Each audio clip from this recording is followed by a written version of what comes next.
Okay, I think we're live. Hello, Looks hello. like we are.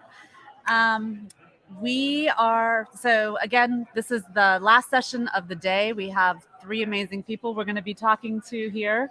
We're in Gainesville, Florida at the BarCamp GNV, which is hosted by startGNV. Correct. Sitting here with Blake Hey. McLeod. Yes, McLeod. Yes, of the McLeod. clan McLeod, as I like to say. Of the clan. Okay. And you've been to a lot of these bar camps in the past. Yeah. Why don't you first tell us a little bit about yourself? Sure. Are you from Gainesville? I'm from Sarasota, Florida. I moved up here about 13 years ago to go to Santa Fe. Mhm. And I work here in Gainesville at a company called 352, kind of named after the area code for this area. But we also are in Tampa, Atlanta, and then here as well. And we're a digital agency. So we build websites, web apps, and do digital strategy for other companies that hire us. Okay, and what do you do for them? Are you? Oh, yeah. What do I do? I'm a front-end developer, or I'm actually a full-stack developer. So I build those products, the code, integrate the design, all of it that I can. Okay.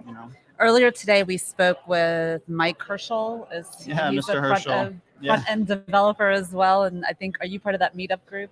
Yeah, I haven't been in a while to that, but I used to go years ago quite a bit. And Mr. Herschel is he's a badass, if I can use that word on your podcast here. Of course. We can use whatever word you want. Oh, okay. No.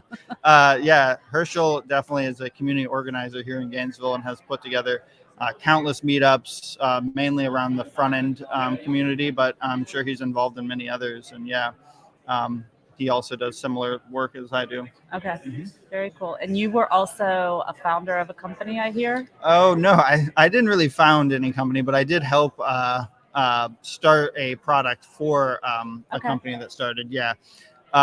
Sports card investor, whom the founder of 352 also started that company, Jeff Wilson. He is very into sports card collecting. You may have seen him on YouTube as sports card investor. I didn't even know that was a thing. Sports card collecting. Yeah, like baseball, football, Pokemon even kind of falls into that category now. He had a store when he was a teenager in Sarasota. It blew up, and he kind of hasn't been in it since he had a kid. They got into it, and so he wanted to start a blog and then subsequently an application to track all the cards you own, and then you can track the prices of them, because there are some cards that are worth lots of money, $50,000, $10,000, whatever, depending on the athlete and if they passed away or what. That's kind of a hobby that a lot of people have, is collecting those cards, tracking the prices of them and stuff. So I helped create the first software version of that. It subsequently has been taken over by other people. Okay, but it's still around then? It is, yeah. It only started in 2019. Yeah. Okay, awesome. But side note, I grew up in Pennsylvania, but moved to Siesta Key. Oh, that's a lovely beach. When I was 17. Yeah. Okay, so you know all about it. Yeah, I ended up coming to University of Florida. Okay. So really Similar didn't trajectory. Yeah. So very interesting. You were born in Sarasota? I was, yeah. Where did you go to school there? I was born in Sarasota Memorial. My parents lived in Bradenton, so I actually went to Braden River High School. Okay. In 2009. Yeah. Very cool. Yeah. I think it was a different era when I was there. Possibly. Who knows? Yeah. So you have a shirt on that is BarCamp GNV 2019. Yeah, that's right. So tell me about the past bar camps that you've been to and what attracted you to them. Yeah, well, Mr. Herschel was one of the lead organizers, actually, I think, of the first couple of bar camps before it had the kind of sponsorship and size that it does now.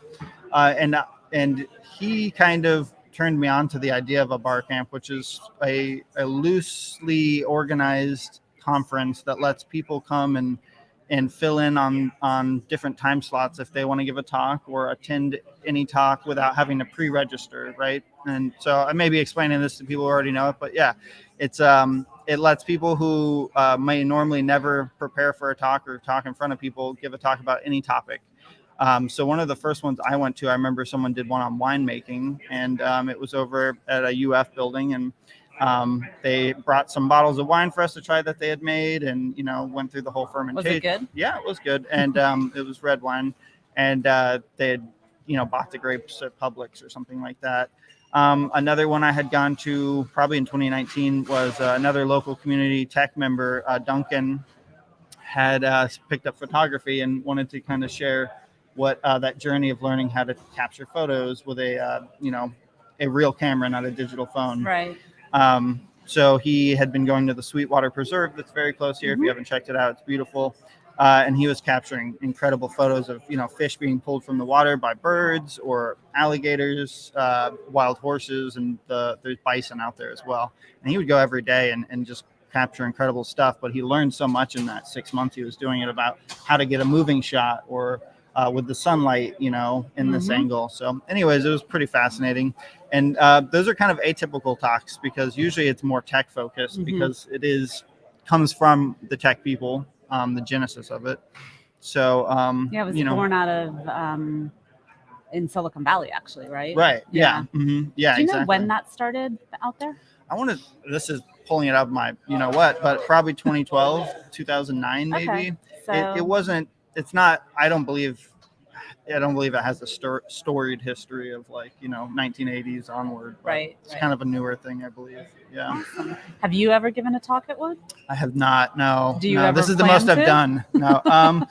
Every year, I think I have a presentation that I work on in my Google Drive called lessons learned over my career, and I add a slide every year. And one day I'm going to give that as here's things to look out for, like mistakes I made in my career, projects that I'm proud of, things like that. And what I think I need to do is probably chop it into little bits and take key segments of it and say, this would be an interesting thing to talk about. But I just haven't done it. And would it be focused on having a dev career or? Yeah, I think so. I think there'd be lessons in there that apply to life in general, but mainly it would be a tech-focused dev career type talk, I think. Okay. Yeah. Yeah, when I crashed a website by accident. Okay. Yeah, stuff like that. One of my kind of thoughts that I would tell, the story that kind of started this whole presentation idea is that I was registering for a conference kind of like this in Tampa, and I thought it would be funny to put in some code into my Twitter handle. You can put, your Twitter handle,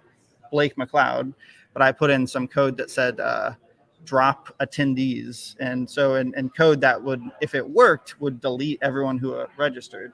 And I just thought it was going to be funny. It would print out on my name tags. People would see this thing and be like, oh, that's funny. If that had worked, that would be really bad. So there's also a famous comic online called Little Bobby Tables where someone kind of does this in a comic strip. Like, oh, your son's name is Drop Classroom. And at school, it just ruined the entire school. Why'd you name him that? So anyways, it's a tech joke. I put it in there. We got an email at my company who was paying for this whole conference saying, we're going to refund all your tickets. One of your developers tried to hack our system. Please reprimand him or whatever. And so my boss calls me in and says, what were you doing? What did you do? And I tell him, the joke behind it, the whole thing. And then it dawns on me, wait, why are you asking me about this? Oh, did it? And so it didn't actually do anything to them, but they had caught it when they were just going through manually scanning the list of it. Like, oh, that's a weird Twitter handle.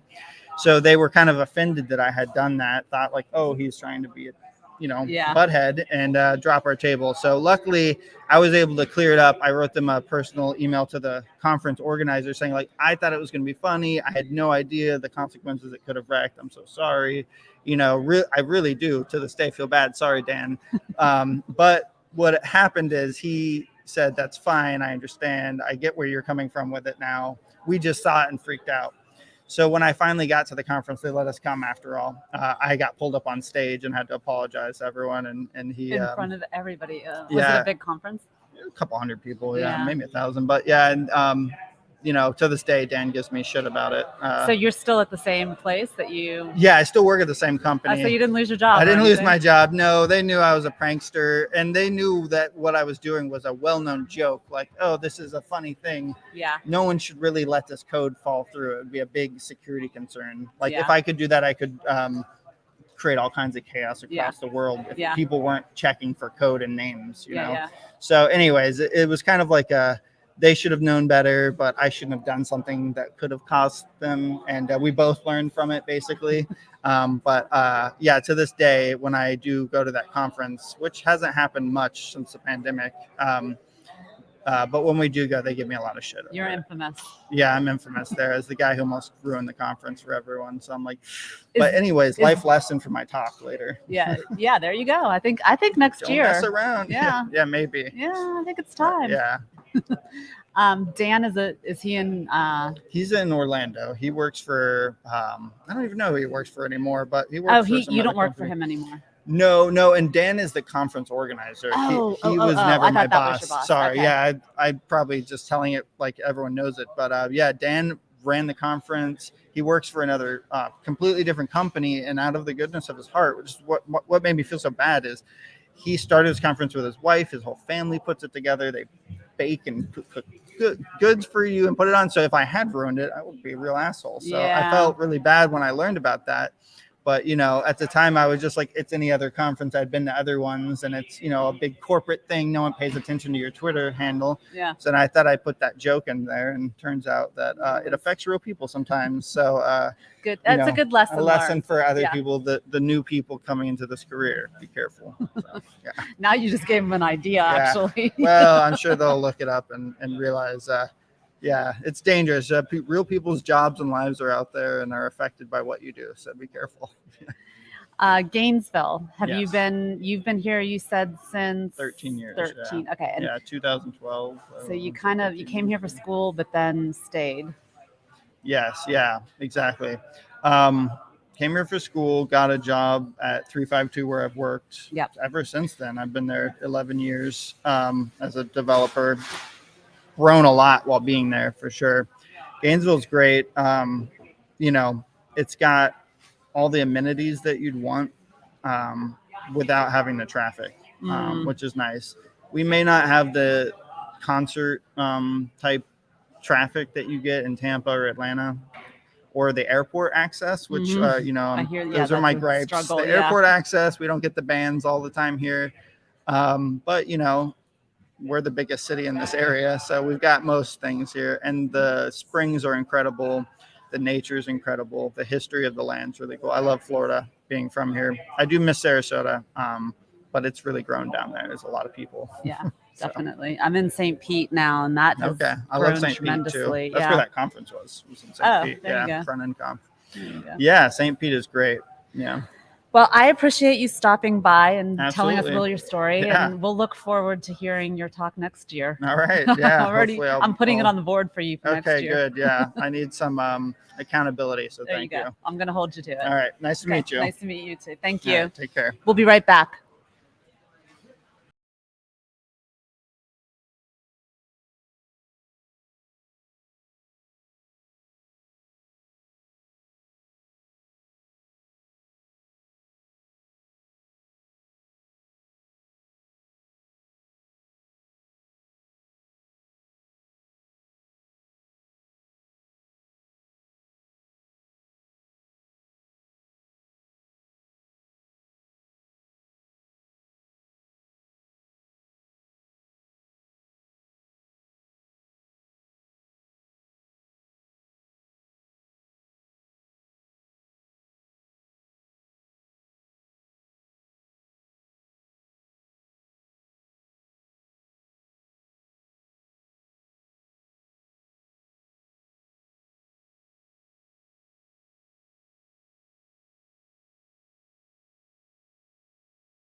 Okay, we are back with Aidan Augustin, founder of Feathr, correct? That's right. Yep.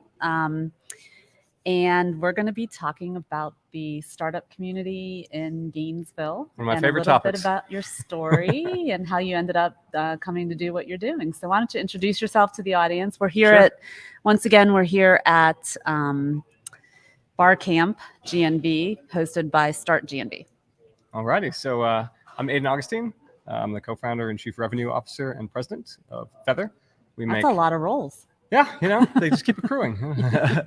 So we make marketing software for nonprofits. So that's our product market fit. So we focus on 501c3 nonprofits like charities. We focus on membership-based nonprofits like professional societies and associations, credit unions even. So any type of nonprofit, and we build marketing tools designed for their specific use cases. So like a HubSpot for that? I think it's a fair description, like HubSpot for nonprofits. Okay, awesome. And how did you come to doing this, or what was your sort of story that got you there? Failing forward, I think, is the case with a lot of startups. But so I was a student at the University of Florida studying engineering. That's how I ended up in Gainesville. And while a student, interned at a local startup here in Gainesville that was started by a UF grad who was trying to make a website that would, kind of showcase all of the events and all of the bar specials and all like the things happening downtown. And so that was the startup he was building, and that was my first exposure to the idea of like, oh, young person can just have an idea and launch it. That was like, didn't realize that was an option. So that was really exciting to me as an engineering student, and like leading to kicking around a bunch of ideas with my best friend and roommate at the time, and where we ended up on was building a mobile app for digital business cards. Because as we were starting to get later in our student career, starting to go to professional networking events, and it's also, this is 2011 when smartphones were really like becoming mainstream and mobile apps were going mainstream. And so we were like, all right, we're starting to network. Business cards are necessary because we all have these supercomputers. Let's change the way all professional networking happens. And what happened with that? Yeah, well, it didn't work. Because there are some apps out there now that you were just ahead of your time. Maybe that's it. I don't know. No one's cracked it fully yet. I think the most interesting one I've seen is there are like physical cards that NFC to your phone, and then it like automatically grabs all into your phone. So you just have one card that you keep scanning, kind of idea. It's like a credit card almost. That was really popular at Synapse this year. Oh, okay. A lot of people had that. I scanned a few, and I'm not going to say what the company name is, but then I couldn't find it on my contacts. So I'm like, where did it go?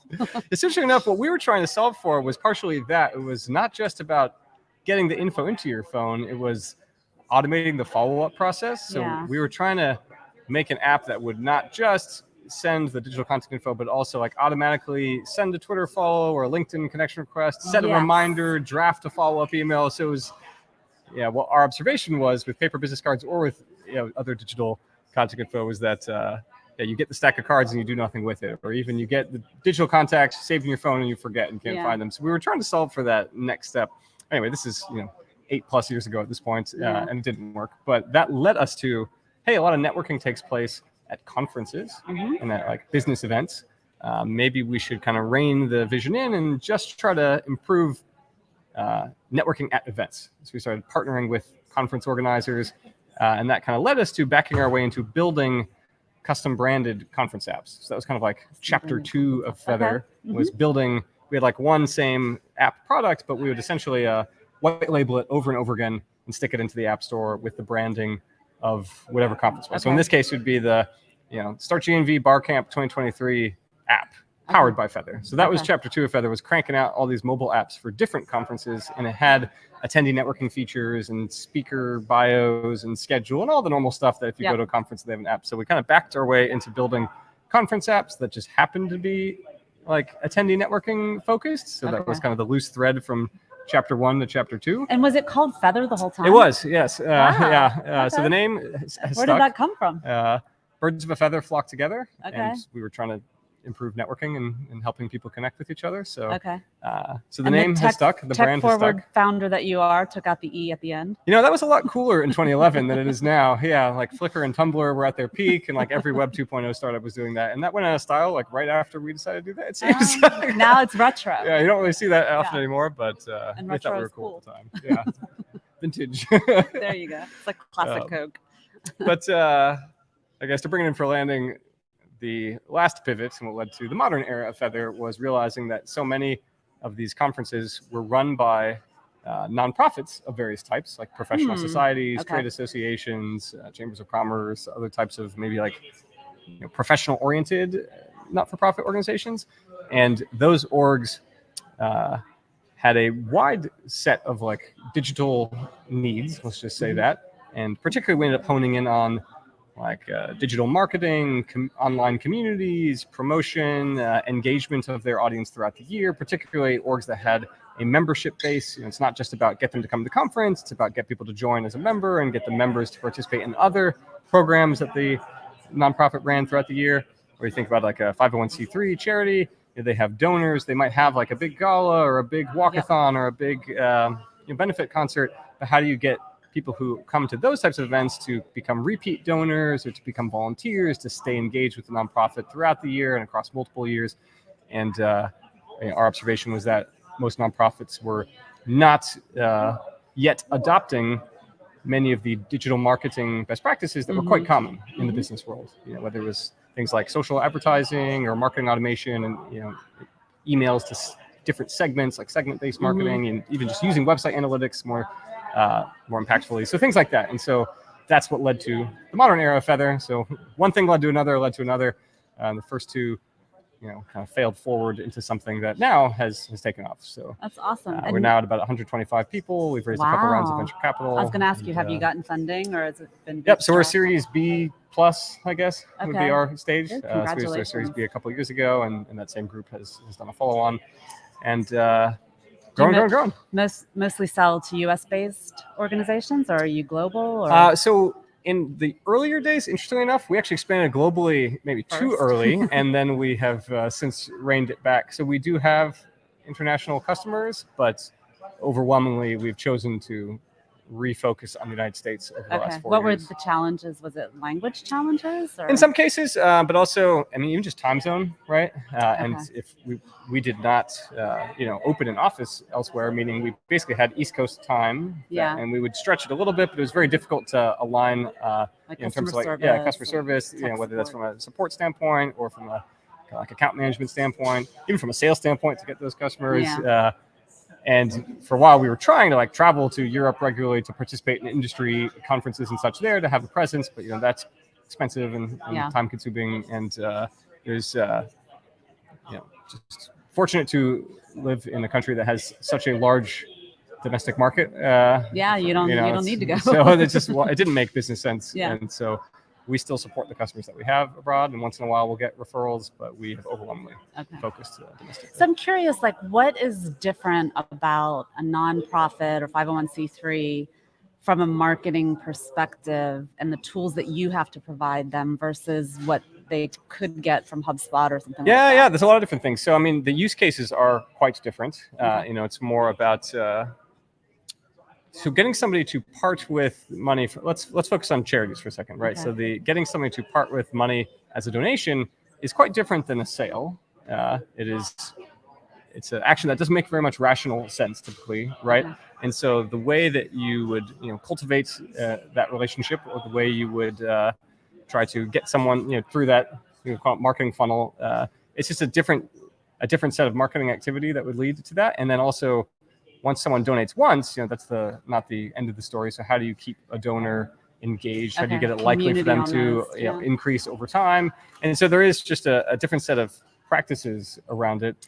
And there therefore is some productization of those practices. There is opportunity to build into a product anticipating those use cases and maybe making pre-made workflows that are designed for those use cases. Maybe by making pre-made, even just the selection of which channels and which campaign types do we choose to build in and prioritize based on the channels and campaign types that are most likely to be useful for these organizations.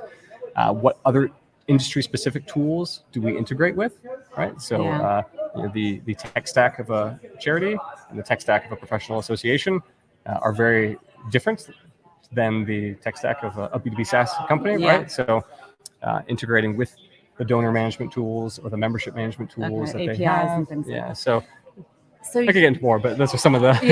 Okay. No, I get it. That's interesting. So you said you have the role of CRO. That's right.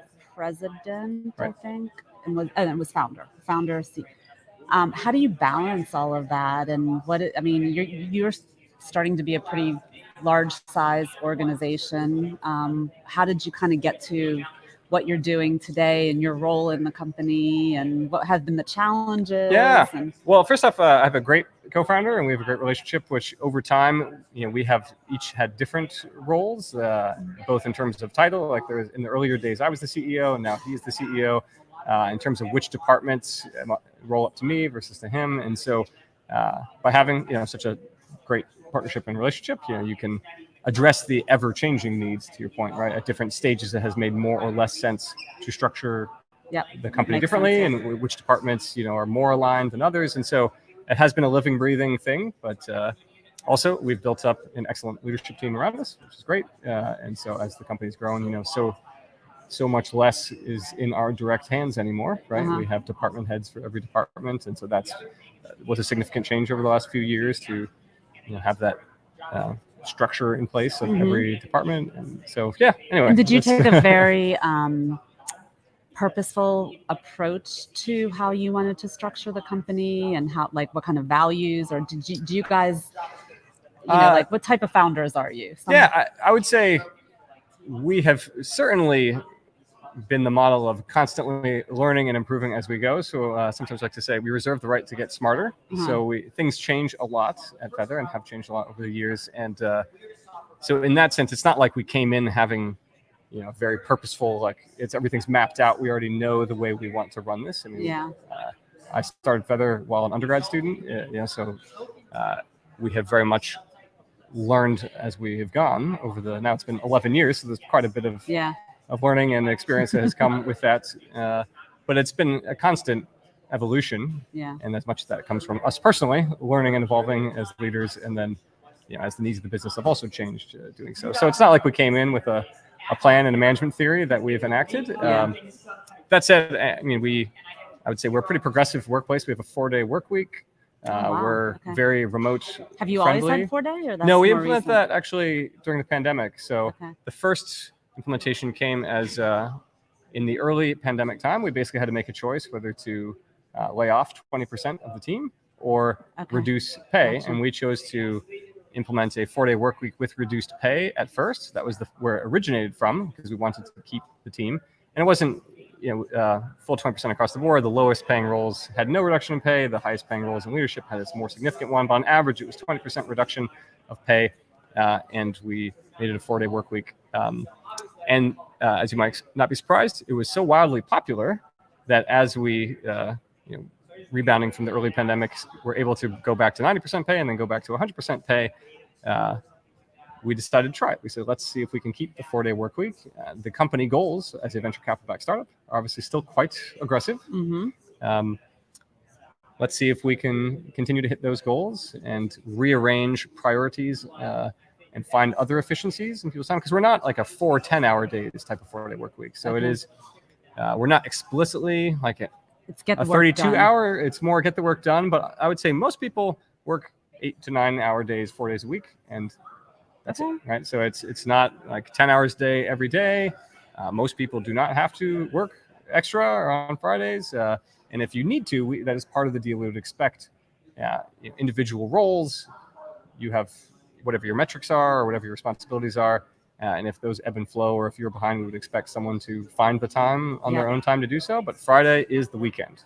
There's no meetings. There's no company communication, so forth. So some people might choose to use Friday to catch up or to get ahead an hour here or there, but it's totally like the way some people... It's like working on a Sunday. On a Sunday to set your calendar for the week, right? It's the same idea. So but again, it originated as layoff or pay reduction, and we, in good faith with the pay reduction, felt like we had to reduce work time expectation. and then stuck. And we found a way. We have not seen any drop off in company performance, and I really think this is like going to be far more common in the next 5 to 10 years. There's a big company that just went 4-day. I forget who it was. Yeah, I feel like every week there's some new announcement, and there's some UK study that just came out of 100 companies, and like 80% of them saw no drop off in performance. And Iceland had done it. The government tested a 4-day work week and was very successful there. So, from a talent acquisition and retention standpoint, a 4-day work week is a benefit that is pretty compelling. Are most of your employees remote? So if you look at most of our new hires over the last 2 years have been outside of Gainesville, but overwhelmingly Gainesville is still the majority. So we're probably 2/3 of Feathr employees are in Gainesville, and 1/3 are distributed. But again, if you look at the ratio of new hires over the last 2 years, that's probably inverse. Probably 2/3 of new members of the Feathr team. And why is that? Just because of the roles that you were looking to fill? No, I think it's more. We obviously we entered the pandemic with 80 people in Gainesville, so like most of those people are still here. So just from inertia, and then from having such a presence and community and strong brand, and been involved in Gainesville for so many years, we still get a disproportionate amount of local applicants, like candidates, when we ever put a role, just because more people have heard of Feathr in Gainesville, and so that leads to word of mouth and so forth. But since we've opened up to 2 time zones now, first it was just remote within Florida, and now it's East Coast and Central Time. And so just in the last year, as we've leaned more into that, it just expands the talent pool so significantly. So, it's a different world. Awesome. Well, congratulations on great business, and your trajectory to get there is interesting. So thanks for sharing it today. It's not been straightforward, but I think few startup stories are. So I love it. Yep. Well, we're going to bring on one more person today. We'll be back in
Okay.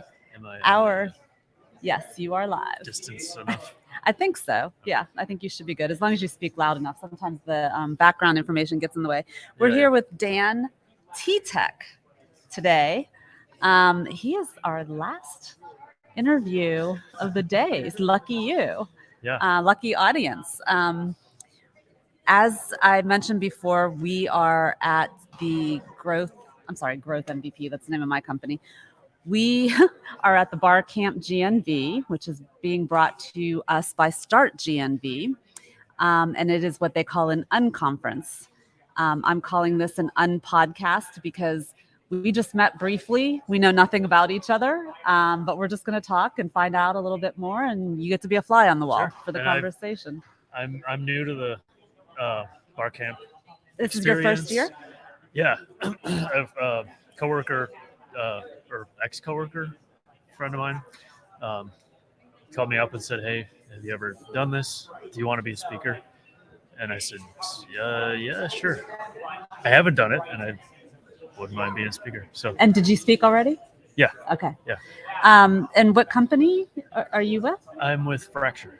Feathr. Okay. Yeah. And what does Feathr do? So Feathr makes essentially we sell glass prints to people. Oh. So you can get anything, any image that you have, you upload it to our site, and we'll print it on glass and send it to you. It's really simple. It ships anywhere, and yeah. Awesome. And how did you? So, are you from Gainesville, or are you from? No, I grew up. I've been all over the place, but I came here from Madison, Wisconsin. Oh, my daughter went to the university there. Yeah. Yeah, that's a great little city. It is. It's very similar to Gainesville. Yeah, surprisingly so. I can see that. I had the campus feel and everything. You had the Capitol there, so it makes it you sort of have that government side to it. Yeah, and there's a a lot of the city is about the university there. Yeah. And it's a very progressive city, very similar. Yeah. In a lot of ways. Yeah, it did remind, because I went to University of Florida, and it did remind me when I would visit her there. It reminded me a lot of Gainesville, so that's interesting that you say that. Different weather, but very different weather. How long have you been in Gainesville? About 3 years. Okay. And what do you do for Feathr? What is your role? I'm in charge of essentially all of their R&D, so new product development type stuff, coming up with the future. And is that related to the materials, or is that related to the product that, like, what it looks like when somebody gets it? Is like product development? Okay. Yeah. So it's kind of we have a certain set of products that we make right now, and the plan is moving into some new places, either making things that are variants of that sort of manufacturing methodology, or going into new territory with different types of products that are kind of complementary to what we already sell. Okay. And you have a manufacturing facility here? Yeah, we manufacture everything here. Orders come in, and then we essentially make every part of it, put it all together, and send it out to people. Okay. And so is it a large organization, or? We have, someone's going to tell me I'm wrong on this, but I think we have about 120, something like that, employees. Obviously the whole manufacturing piece, but then we have a lot of people working on the website and kind of marketing materials. Commercial side. Yeah. Okay. Interesting. And how did you? You might have said this already, but how did you get involved in this, or how did you get connected to the company? I saw an ad online. Okay. Okay. And then did you move here for it? Yep. Okay. Yeah. Very cool. From Madison. And we were looking to move somewhere warm anyway, so that was kind of a nice fit as well. Okay. But yeah, the opportunity to expand from where they were, when I was looking for the job, and kind of where we're going, it was what I was really interested in. So yeah. And how do you like Gainesville and the community here? And we like it a lot. Yeah. It's very. It's not a huge town, so there's kind of like a cozy community type of feel to it. But if you want the big city, you can kind of go nearby and Yeah. get it if you really want. um, but yeah, it's a nice place to live. I really like it. Awesome. Now, have you been involved in the startGNV community at all, or? I haven't. Okay. I only recently learned about it just a couple of weeks ago, and I was contacted to kind of give this a go. But that being said, I'm gonna dip my toes a little deeper and see. Yeah, what it seems else like is a out there. great. Christine is the one who asked me because I know her through my VC days, and she's still in VC. But it always seems to be a lot going on with startGNV. I love this whole BarCamp idea. I just think it's Yeah, it's I very hadn't heard cool. about it before. It's very. It just seems like a bunch of people getting together and kind of like chatting in their backyards. Yeah. Sort of Did thing. you listen in on a lot of the talks today? Oh yeah. Yeah. It's Anything interesting. that stood out? There were a couple that I guess stood out. One was on how to not be a perfectionist and kind of embrace imperfection. Yeah. Because a lot of times, perfection gets in the way of finishing something or making it good. Was that Jillian? She had like rainbow colored hair. Yeah. She was on here earlier. So. Yeah, she's great. Yeah. It was very articulate. And someone pointed out that she even spelled something wrong on her little tag for the talk that she was giving, and we were thinking that she probably did that on purpose. So it was like embracing the imperfection, and I love it. Another little piece of what she's talking about. Yeah, and then you said there was another one that stood out. You don't have to. I thought you. Yeah. No, I just stepped out of it. He was talking about storytelling and kind of how to tell your story and how to kind of reframe it so that you don't necessarily talk about the terrible things, but sort of talk about what you've learned from that. Yeah. And use that as part of your story as kind of the silver lining and the reframing at the same time. So awesome. That's cool. And then you did a talk. What was your talk about? I did. My talk was on brand language and what it's all about. Brand, like brand? Yeah. Okay, you're speaking my language. Yeah, it's essentially, I mean, I have a lot of experience kind of building physical brands. I'm a physical product designer. Yeah. So, I've developed lines of products that are being renewed a lot. And I basically just wanted to share kind of how to do that for yourself, for your business, for someone you work for, whatever it might be, and how the experience that people have with a brand is very multifaceted. Yeah. That it can be all of your senses can be engaged. Yep. And a lot of people don't realize that that's an opportunity. I really see it as an opportunity. That most times what we experience with a brand is essentially what we see. Yes. Or at least that's what we kind of make that connection. But there's things like restaurants are obvious brands that would engage taste or smell or other pieces. But there are brands that are doing that in a way that's sort of innovative or experimental. I was listening to a podcast driving up from St. Pete to Gainesville this morning. And I'm in marketing, so it was a marketing podcast, and they were talking about this exact same thing, and it was an interview with Four Seasons. So apparently Four Seasons, the hotels, yes, okay, yeah, does this where they integrate like all five senses in some sort of way into what they're doing. I mean, it's exactly what you're talking about. That's a big thing that I've kind of recently learned is actually a thing, like scent branding. Yeah. How a lot of hotels actually pump scents into their hotel. Yeah. I mean, I've experienced this a lot, more so overseas. Yep. And I was in Manchester and England, and I think I saw it a lot in Hong Kong, where you walk into a hotel and it smells fantastic, and it's like, what? And then I would smell that again like 3 years later. I was like, where was that from? And then I made the connection. I was like, wow. Yeah. It's a really interesting sort of It's thing. interesting because you have to do it right too. Because I have You been can turn people off. pretty yeah, quickly, yeah. and especially very strong flowery smells. Just I cannot stand that. Yeah. And so I think it was a hotel recently that I walked into.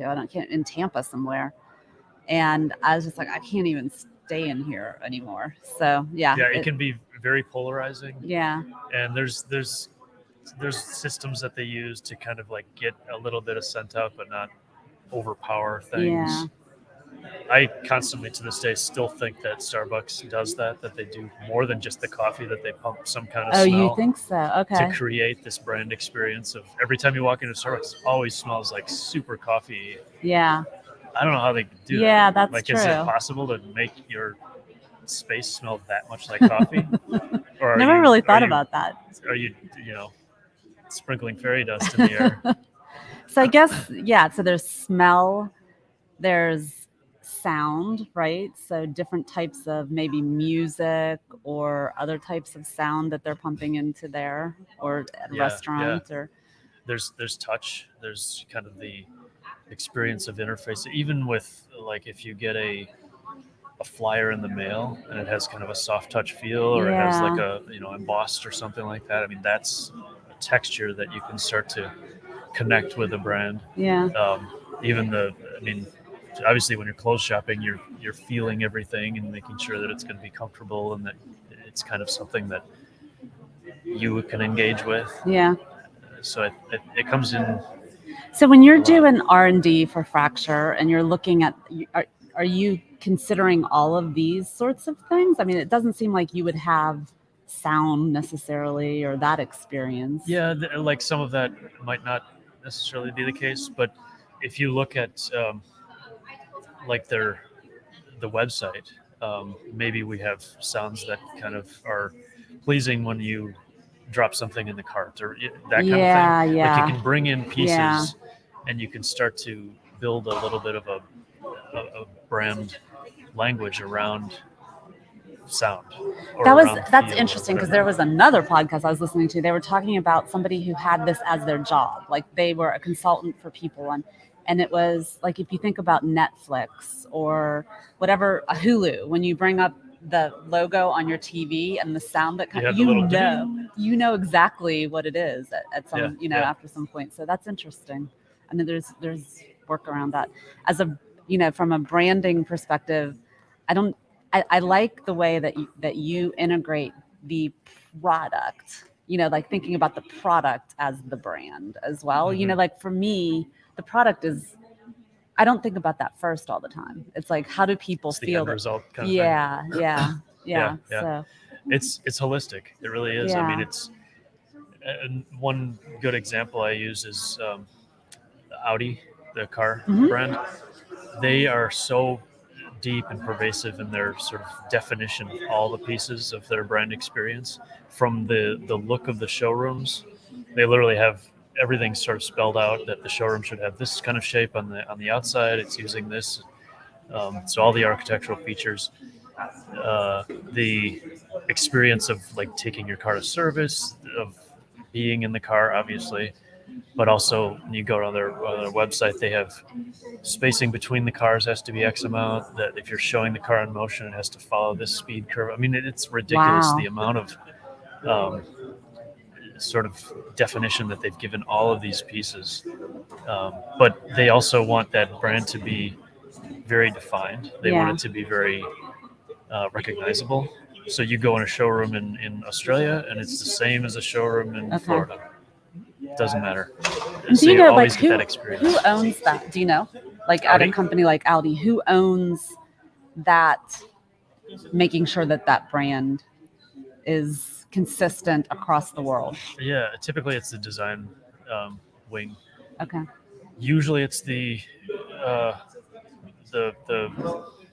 usually in a company that size, you would have a VP or president of design, essentially, that's in charge of all the different pieces of design. So you might have interiors, you might have exteriors for the cars, you'd have interface, you'd have web, all the different sort of pieces that are going into marketing and making the product and all that stuff. Seems like they have to have some sort of like way of bridging the gaps between those departments, so that it's a consistent, and that's kind of where you get the, if it all steps up to one person and their vision, and then they're kind of working with their team to ensure that the vision is sort of executed along those different pathways. Yeah, the it's right interesting. way. When you worked overseas, where did you work, or did you work over in Manchester? Or? No, we just had like kind of a yearly get together over there. Okay.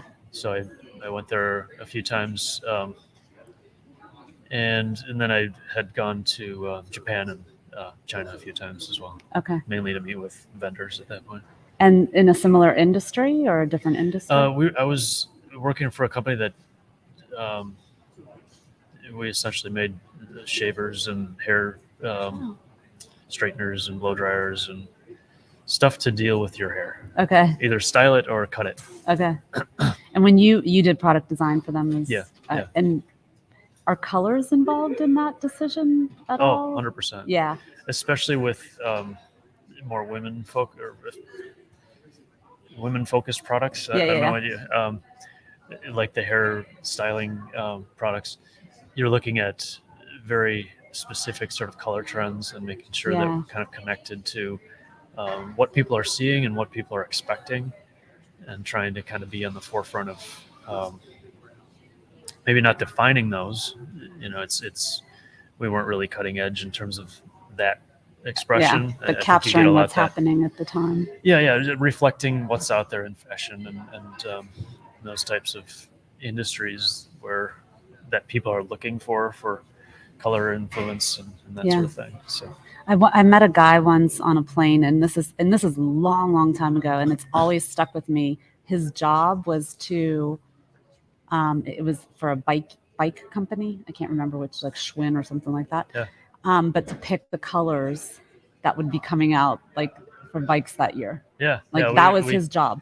It's a CMF designer is what we call it. Okay. Color materials finishes. Okay. It's kind of an invented term but there are specific people that do just that. That's I had amazing. a couple people on my team that were CMF designers, and they developed the finishes of the product. So looking at from kind of the low end to the high end, what is our strategy going to be? How are we going to kind of step up to have kind of high end finishes for the high end experience, and low cost but still nice looking finishes for entry level stuff. Interesting. God, there's so many jobs out there that you just don't even know that people are doing. So this is a really interesting conversation. Oh yeah. It's fascinating. Yeah. Anything else you want to say about Gainesville or the business here, or your experience here at the BarCamp? I came not sure what to expect, and I thought it was a cool experience. Awesome. It's fun to see just the variation in the talks, and how it's very fluid and easy to access kind of thing. This is my first one as well. I've never been before. Yeah, it's very cool, and people can just tack up one if they want to give a talk on. I think there's one on like how to keep fish or something. Oh, really? Like it's totally random stuff. So that they don't die. Is that the idea? I guess so. Like goldfish. Yeah. That's and it's hilarious. It's cool. Just the variations that you get. Well, I appreciate you stopping by, and I guess, were you a planned talk, or were you I was planned. Okay, you didn't write your name on the board then. No. Okay. I kind of wasn't expecting it, but I just went with it. Awesome. Well, thank you for being here, and I'll connect with you on LinkedIn, and you can see yourself live on live. Sounds cool.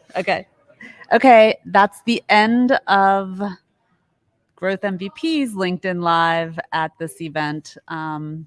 And you should be able to watch it again if you want. Talk soon.